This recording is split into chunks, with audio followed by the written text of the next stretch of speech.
Donald Trump has made the awful, terrible decision to get rid of Lina Khan as the chair of the Federal Trade Commission and is actually replacing her with a pro-business guy who only wants to go after big tech for perceived personal grievances. And that's really a shame because you have various Republicans who purported to really appreciate the work that Lina Khan was doing. One of them is Vice President-elect JD Vance, who said that Lina Khan was doing great work. You also had recently Matt Gaetz, former congressman from Florida, saying that she deserved a round of applause for some of the accomplishments at the FTC under her leadership.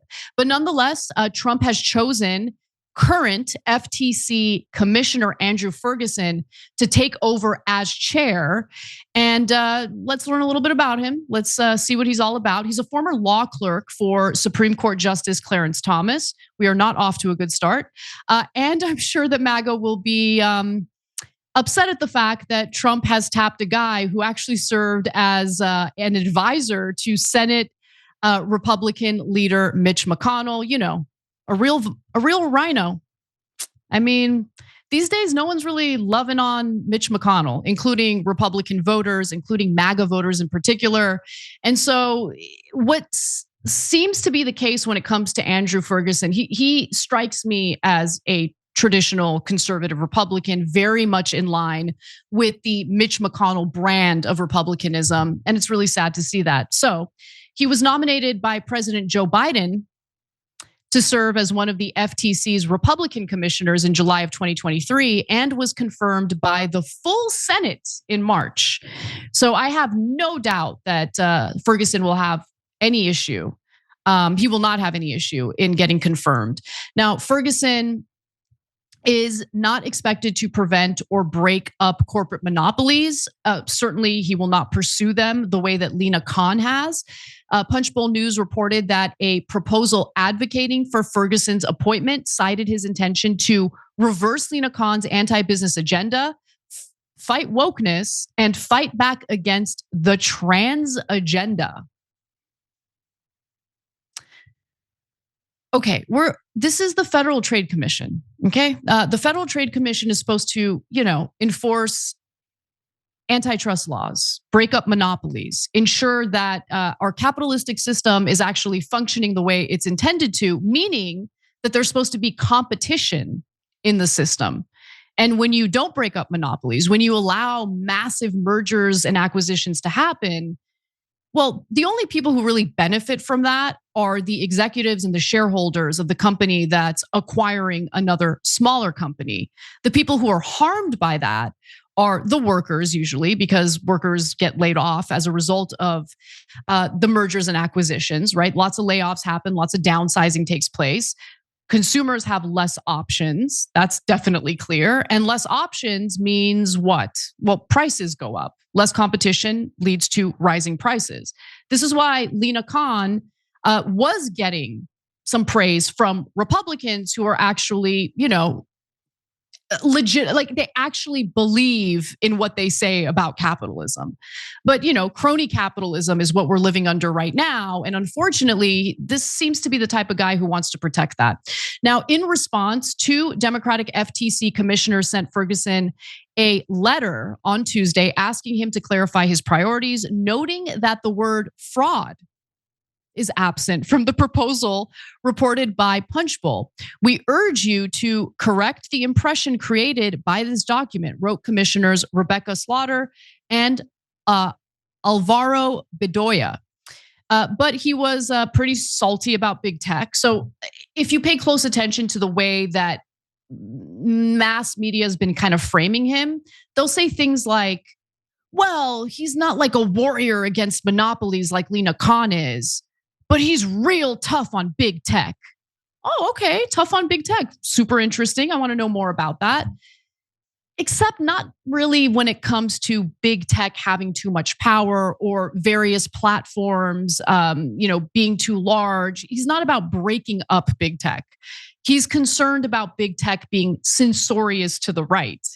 So that's what he means when he talks about going after big tech. So, in response to Trump's announcement of his nomination, Ferguson wrote the following: "Thank you, President Trump. Under your leadership, American businesses will become stronger and more competitive and will better serve workers and consumers than ever before. I'm honored that you've chosen me to be FTC chairman in your mission to make our country great again." Okay, the usual like platitudes and all that. But the second part is what matters the most. He says, "At the FTC, we will end big tech's vendetta against competition and free speech.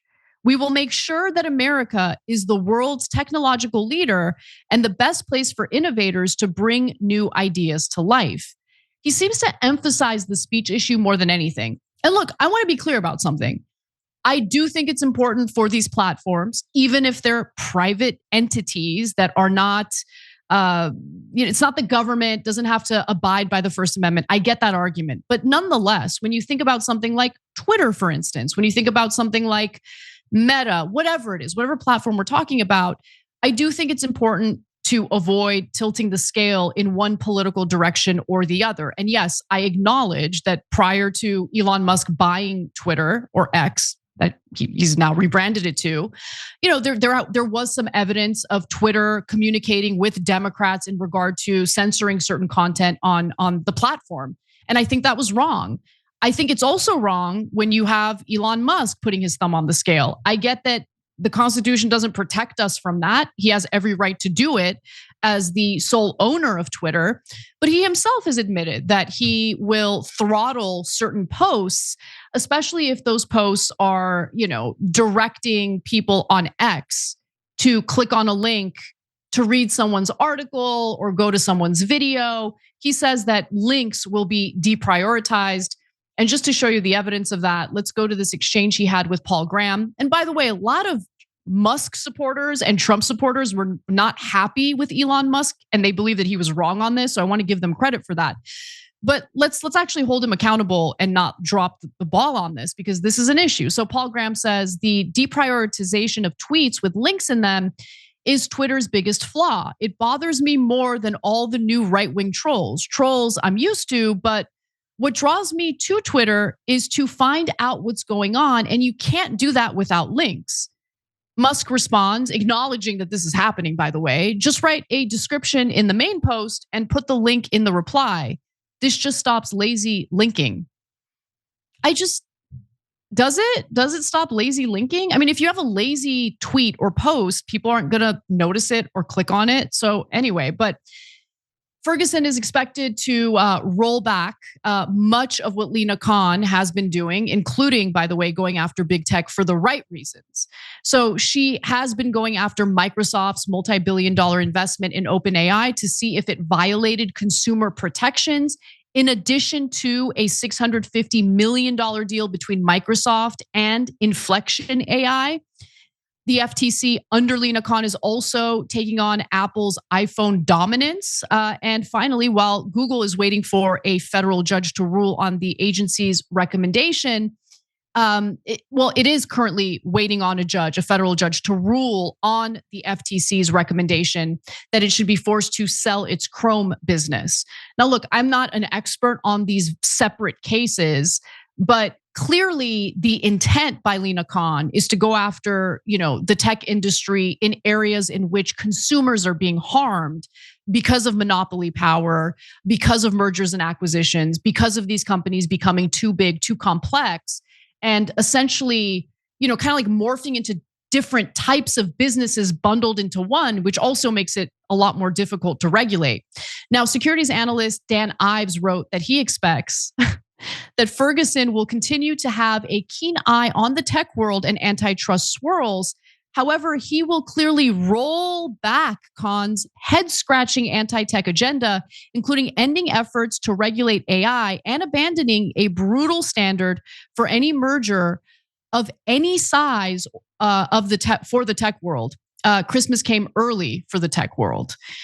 So look, I am a huge fan of Lina Khan, so there's no surprise that I'm saddened by this story. And for anyone who thinks I'm carrying water for Trump, I think this was a terrible, terrible replacement. I would have been super excited to see him keep Lina Khan in place. But look, I also wasn't Pollyannish about the Trump administration. I knew that she was likely to be replaced by the way, regardless of who won. And why do I think that? Well, you have corporate donors on both sides of the political aisle essentially legally bribing these politicians and making it very clear that they wanted to get rid of Lina Khan. Again, Reid Hoffman did that on national television after giving Kamala Harris a massive campaign donation. He didn't like Lina Khan, wanted to get rid of her. And so it doesn't surprise me that the same is transpiring on the right. Now, I want to talk about one other thing before we go, because there's one other person who Trump has tapped for the FTC. In this case, the individual would be serving as a Federal Trade Commission commissioner, and that person is Mark Meador. And he actually has a mixed record, okay? So he's a former counsel to Senator Mike Lee of Utah. And Mike Lee, actually, to his credit, has been supportive of some of Lina Khan's, antitrust efforts.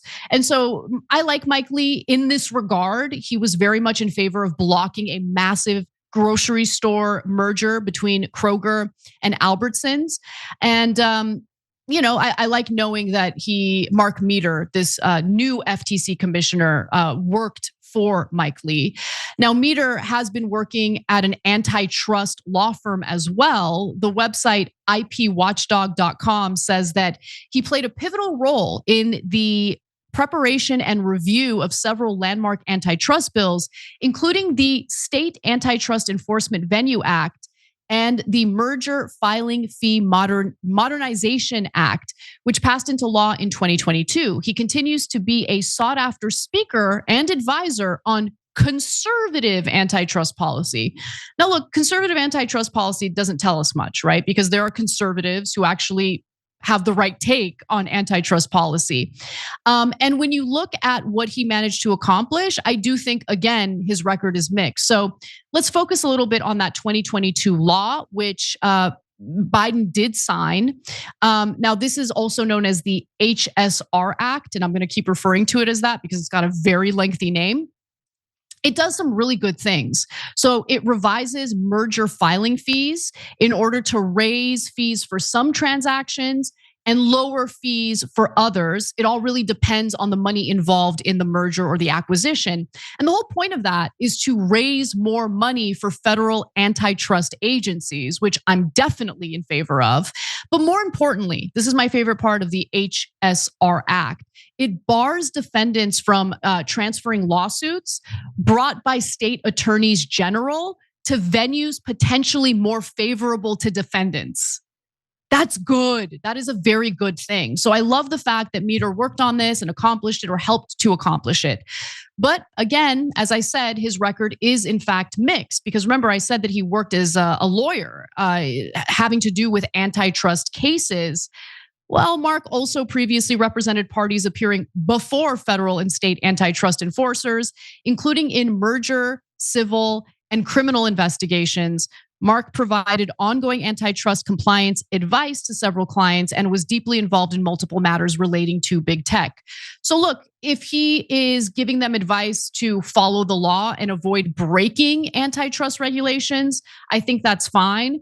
But if he was serving as the counsel or lawyer defending companies that were attempting to engage in, monopolies or mergers and acquisitions, that's an issue.